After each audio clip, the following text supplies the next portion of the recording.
This is part 11 of My Rich Husband Bought the Side Chick a House. After everything I've seen and heard in the last episode, I decided to find out where the hell is my husband getting this money to pay for this house. I checked my account, I checked his accounts, I checked the joint accounts, and nothing. So I decided to check our stock portfolio, and there it was. That's where he took the money from, and he had already taken the $15,000 he promised to give her so she can pay for the house when they got back. So I went ahead and transferred that another $15,000 to my personal account with the intent to go to that house and pay this house off and transferred everything in my name. Okay.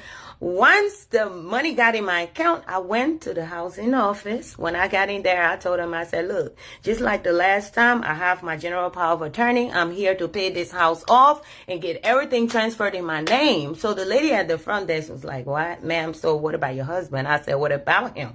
I have the right to do this. She was like, okay, let me get my manager. She got the manager. The manager came up talking about, oh, ma'am, I think we're really going to have to call your husband on this one. I said, no, you don't. I have a legal binding document signed and notarized, stamped by the state, all of us in front of a lawyer. So you have no business meddling or even making a phone call to this man. Like I told y'all, this is concerning infidelity. I told him, what, you want to see proof? He's like, no, ma'am.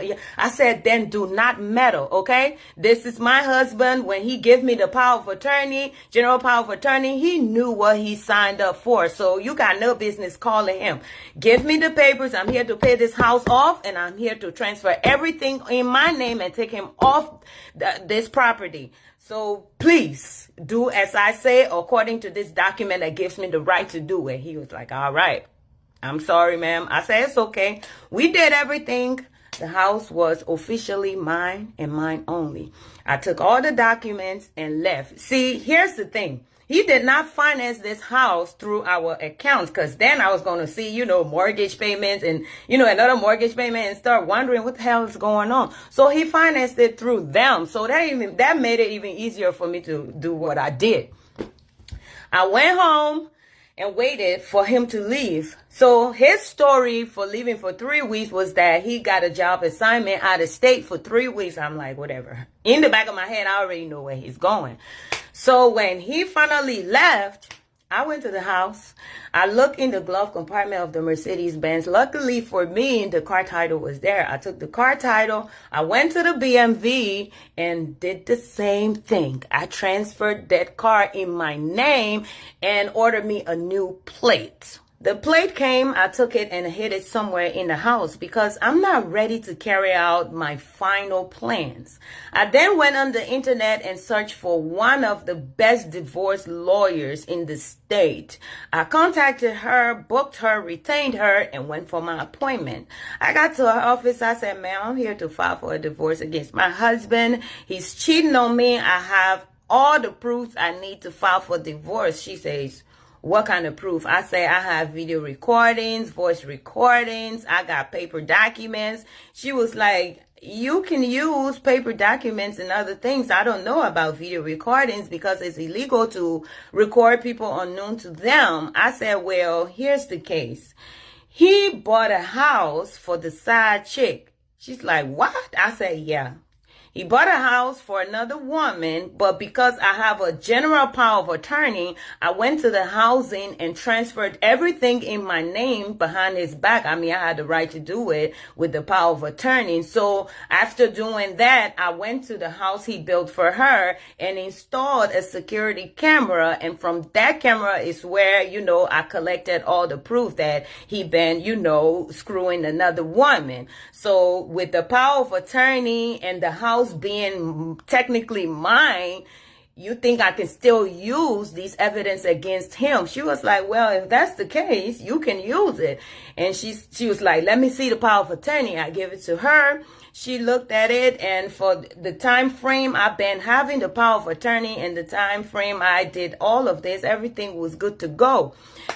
So we went ahead and started the paperwork, and in there we filed a motion for him to pay $3,000 per child in child support, 3 of them, and also $1,000 a month in alimony for me, and also a motion that I was going to keep all the houses for my pain and suffering. That was it.